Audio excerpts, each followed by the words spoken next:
চাষি ভাই, যারা ভেন্ডি চাষ করেছেন ঠিক এই সময় একটা জ্বলন্ত সমস্যা, অধিকাংশ চাষিরই একটা প্রশ্ন যে ভেন্ডিগুলো বার হওয়ার পর মারা যাচ্ছে, গোড়াগুলো শুকিয়ে কাত হয়ে গাছটা পড়ে যাচ্ছে। এবার যেখানে গাছগুলো মারা যাচ্ছে সেখানে আপনারা কি করবেন? সেখানে তো একটা কোনো ব্যবস্থা করা দরকার, অথবা গাছগুলো যেন না মরে তার জন্য কোন ওষুধ এখন স্প্রে করতে হবে। আজকের ভিডিওতে সেই বিষয়ে একটা ছোট্ট ভিডিও আপনাদের সঙ্গে আলোচনা করছি। আর একটা বিশেষ কাজ করবেন, যেন মরা যে গাছগুলো, যে জায়গায় গাছগুলো মরে যাচ্ছে সেখানে তো ফাঁকা হচ্ছে, তাহলে সেইভাবে তো জমিটা ফেলে রাখা যায় না, সেখানে কি করবেন সেটাও আজকে আপনাদেরকে জানাচ্ছি। আর চাষি ভাই, প্রথমে আপনাদেরকে চারাগুলো দেখাই। এই দেখুন চারাগুলোর এখন অবস্থা এই আছে, একটু কাছ থেকে দেখাই। এত সুন্দর বীজগুলো বার হয়েছে, আবার জায়গায় জায়গায় দেখা যাচ্ছে বার হওয়ার পর গাছগুলো মরে যাচ্ছে। এটা কিন্তু একটা দারুণ সমস্যা। তো এই সমস্যা এখানে আপনারা দেখছেন, এটা কিন্তু আমি হাইব্রিড ভেন্ডি লাগিয়েছি, যে কারণে একটু ফাঁকা ফাঁকা, খেয়াল করেছেন। কিন্তু এখানে দেখুন গাছ দুটো, এখানে পাশাপাশি দুটো গাছ মরে গেছে। এটা কিন্তু আমার আগের বছরে, মানে গত বছরে এই সমস্যাটা দেখা দেয়নি, কিন্তু এই বছরে এই সমস্যাটা কিন্তু সমস্ত চাষিদের, শুধু আপনাদের নয় আমারও কিন্তু এই সমস্যা দেখা দিচ্ছে। মানে এই বছরটাতে মরার পরিমাণটা একটু বেশি। এর কারণ হচ্ছে একটা নিম্নচাপ গেল। যখন আমরা বীজটা বুনেছিলাম বা বীজটা বপন করেছিলাম, তার 2-3 দিন বাদেই কিন্তু বৃষ্টি চলে এসেছিল, বা ভেন্ডির বপনের যে পারফেক্ট সময়, সেই সময় আমাদের ওই টানা 3-4 দিন বৃষ্টির ভিতর দিয়ে যেতে হয়েছে। কেউ বীজটা বপন করে ফেলেছিলেন, কেউ বৃষ্টির পরে জোতে করেছেন। এই জন্য সমস্যা একটা দেখা দিয়েছে। এবার কোন জায়গায় গাছগুলো মরছে আপনারা একটু খেয়াল করে দেখবেন জমিতে ঘুরে, যেখানে একটু রসের পরিমাণ বেশি, অথবা বড় বড় উপরে ঢিলা পড়ে আছে, তার নিচে যে নরম অংশ আছে, ঢিলার ফাঁক দিয়ে গাছটা উঠেছে, সেখানে কিন্তু আপনার এই গাছগুলো মরার প্রবণতা বেশি দেখা যাচ্ছে। আর গাছের ঠিক গোড়ায় যে কচি অংশ, মাটি যেখানে ভেজা ভেজা, সেইখানেই দেখবে একটু ব্রাউন কালারের মাটি সরিয়ে দেখবেন একটু খেয়ে যাচ্ছে, তারপরে সেটা কালো কালার হচ্ছে, তার আগেই কিন্তু গাছটা কাঁথে পড়ে যাচ্ছে, শুকিয়ে মরে যাচ্ছে। আসুন আপনাদের দেখাই একটা গাছে এরকম মারা যাবে। এ দেখুন এখানে পুরো খেয়ে গিয়েছে, এখানে গোড়াটা পচে গিয়েছে। কিন্তু যে গাছগুলো ভালো আছে তার স্ট্রেংথই কিন্তু আলাদা। এই দেখুন চাষি ভাই, ভিডিওর একদম সবার প্রথমে আপনাদের পিছনে দেখতে পাচ্ছেন, ওখানে আমার বাবা কাজ করছেন। কি কাজটা করা হচ্ছে সেটা আপনাদের আগে দেখাই, তারপরে এই ওষুধ সম্পর্কে কোন কোন ওষুধটা আমি দেব জমিতে সেটা আপনাদেরকে দেখাবো। দেখুন যে ওষুধগুলো আছে আপনাদের একে একে বলবো, বা এর বিকল্প কি সেটাও আপনাদের জানাবো। আসুন আগে ওখানে আমি যাই।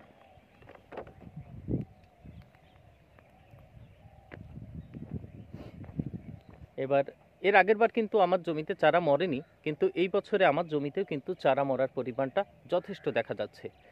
তো এখন খেয়াল করুন, এখানে চারাগুলো আপনারা দেখতে পাচ্ছেন কত সুন্দর হয়ে গেছে, কিন্তু তার মাঝে এই বীজগুলো দেখুন,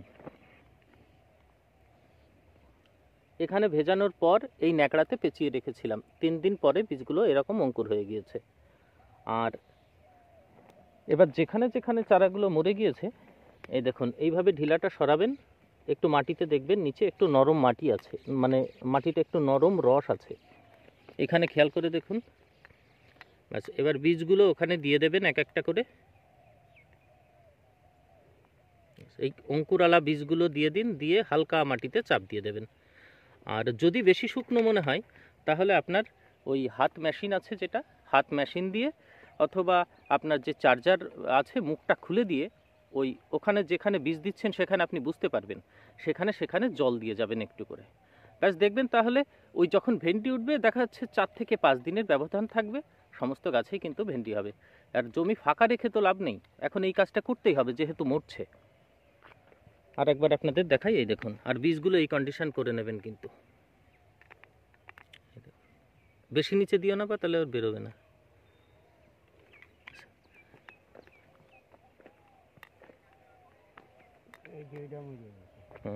এই দিকে একটু বেশি মরেছে।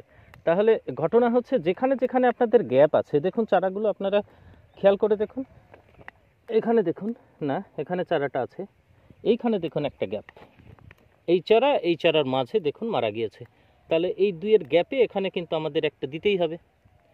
এইভাবে সম্পূর্ণ জমিতে আমরা কিন্তু এই বীজগুলো এখন বসিয়ে দিচ্ছি, অঙ্কুরিত বীজগুলো। আর ওষুধের ব্যবস্থা যদি বলা হয় চাষি ভাই, এবার আপনাদের ওষুধের কথা বলি। এই সময় কি স্প্রে করবেন, ঠিক না? প্রত্যেকটা গাছে হাত মেশিন দিয়ে ধরে ধরে স্প্রে করবেন। তাহলে আমি যেটা স্প্রে করব সেটা প্রথমে বলি। ফাঙ্গিসাইড হিসাবে এখানে আপনারা দেখছেন ক্রিল্যাক্সিল গোল্ড। এর উপাদান হচ্ছে আপনার মেটালেক্সিল 8% এবং ম্যাঙ্কোজেব 64%। এটা কৃষি রসায়নের। তাহলে এর উপাদান মেটালেক্সিল আর হচ্ছে ম্যাঙ্কোজেব 64%। এবার এর সঙ্গে আমি কি মেশাচ্ছি? এর সঙ্গে আমি মেশাবো টিয়াজো। এটাও কৃষি রসায়নের, কিন্তু এটাও একটা ফাঙ্গিসাইড, সিস্টেমিক এবং কন্টাক্ট ফাঙ্গিসাইড। তাহলে এর ভিতরে আছে থাইফ্লুজামাইড 24% SC, থাইফ্লুজামাইড THIFLUZAMID, থাইফ্লুজামাইড 24% SC। আর এখানেও দেখুন, এখানে মেটালেক্সিল, যেটা মেটালেক্সিল হচ্ছে আপনার সিস্টেমিক, আর ম্যাঙ্কোজেব হচ্ছে এটা কন্টাক্ট ফাঙ্গিসাইড। তো এই দুটো মেশাবেন, সঙ্গে একটু স্টিকার দেবেন, হাত মেশিন দিয়ে প্রত্যেকটা গাছে ভিজিয়ে দেবেন। দেখবেন গাছের ওই গোড়া শুকনো হয়ে যাওয়াটা ওটা আর থাকবে না। তাহলে এটা যদি আপনারা না পান, তাহলে এর পরিবর্তে কি মেশাবেন? এর পরিবর্তে আপনারা দেখুন, এর মেটালেক্সিল আছে 8%, কিন্তু সিনজেন্টা কোম্পানির আরেকটা ওষুধ পাওয়া যায়, সেটা হচ্ছে রিডোমিল গোল্ড। মেটালেক্সিল 4%। এর 4% বলে কাজ কম তা কিন্তু নয়, কাজ বরং এর থেকে মানে সমান অথবা যথেষ্ট বেশি। আপনারা রিডোমিল গোল্ড ব্যবহার করতে পারেন, তার ভিতরেও ম্যাঙ্কোজেব 64% আর মেটালেক্সিল 4% আছে। আর তার সঙ্গে আপনারা এই থাইফ্লুজামাইডও মেশাতে পারেন, অথবা একটু কাশুগামাইসিন মেশাতে পারেন, মিশিয়ে গাছে স্প্রে করুন। তাহলে দুটো আমি আপনাদের স্প্রের কথা বললাম, দুই ধরনের স্প্রের কথা। আরেকটা হচ্ছে, সেটা হচ্ছে কণিকা। কণিকাও আপনারা প্রত্যেকটা গাছে স্প্রে করতে পারেন। সেটা হচ্ছে কণিকার ভিতরে আছে কপার অক্সিক্লোরাইড আর কাশুগামাইসিন। Copper oxychloride, kasugamycin. আপনারা যদি কপার অক্সিক্লোরাইড আলাদা ব্লাইটক্সের ভিতরে আছে, ব্লু কপারের ভিতরে আছে, সেটা নিয়ে তার ভিতরে কিন্তু আপনারা কাশুগামাইসিন দিতে পারেন। কাশুগামাইসিন 15 লিটার জলে 15 ml দেবেন। আর হচ্ছে আপনারা ওইদিকে যেটা ব্লু কপার, সেটা আপনারা 40 গ্রাম ব্যবহার করবেন 15 লিটার জলে। আর এখানে যে আমি যে ডোজটা দিচ্ছি গ্লাক্সিল গোল্ড, এটাও আপনারা 50 গ্রাম, 40 থেকে 50 গ্রামের মাঝে ডোজ রাখবেন। আর এই যে থাইফ্লুজামাইড যেটা বললাম SC ফর্মে আছে 24%, এটার আপনারা 1 ml ব্যবহার করবেন 1 লিটার জলে, অর্থাৎ 15 লিটার জলে 15 ml ব্যবহার করবেন। আর বাংলাদেশের চাষি ভাই আপনারা কি করবেন? দেখুন, বাংলাদেশে আমরা কিন্তু রিডোমিল গোল্ড আপনারা অবশ্যই পেয়ে যাবেন। এবার রিডোমিলের সঙ্গে যে কোনো আপনারা একটা ভ্যালিডামাইসিন, কাশুগামাইসিন, এই ধরনের কোনো মাইসিন মিশিয়ে দিন। এবার সেটাও যদি আপনার না হয়, ধরুন আপনি রিডোমিল গোল্ডও পেলেন না, তাহলে প্লেন ম্যাঙ্কোজেব ব্যবহার করবেন। 64%, 75% যে ম্যাঙ্কোজেব পাওয়া যায়, সেই প্লেন ম্যাঙ্কোজেব নেবেন। আর ম্যাঙ্কোজেবের সঙ্গে মেশাবেন আপনারা র মেটালেক্সিল। দেখেছেন, এটা হচ্ছে র মেটালেক্সিল 35%। তাহলে ম্যাঙ্কোজেব কন্টাক্ট ফাঙ্গিসাইড হলো, র মেটালেক্সিল এটা হলো আপনার সিস্টেমিক ফাঙ্গিসাইড হলো। দুটো মেশালেন, তাহলে সেটা আপনার তৈরি হয়ে গেল কিন্তু ক্লাক্সিল গোল্ড অথবা রিডোমিল গোল্ড। এবার এর সঙ্গে যেটা বলছি ম্যাঙ্কোজেব, মেটালেক্সিল, তার সঙ্গে আপনারা কাশুগামাইসিন মিশিয়ে দিন। তাহলে সুন্দর একটা আপনার মিশ্রণ হলো, সেটা প্রত্যেকটা গাছে স্প্রে করে দিন।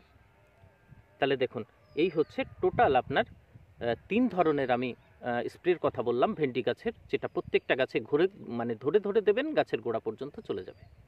তো চাষি ভাইদের কাছে ভিডিওটি শেয়ার করবেন, যদি ভালো লাগে তাহলে চ্যানেলটিকে সাবস্ক্রাইব করবেন, পাশে থাকবেন।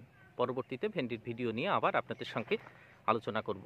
ধাপে ধাপে আপনাদের ভেন্ডির ভিডিও কিন্তু আমি দিতে থাকবো। এর আগেও দেখবেন কত ভিডিও দিয়েছি, বপন থেকে বীজ নির্বাচন থেকে শুরু করে অনেক ভিডিও কিন্তু দিয়েছি।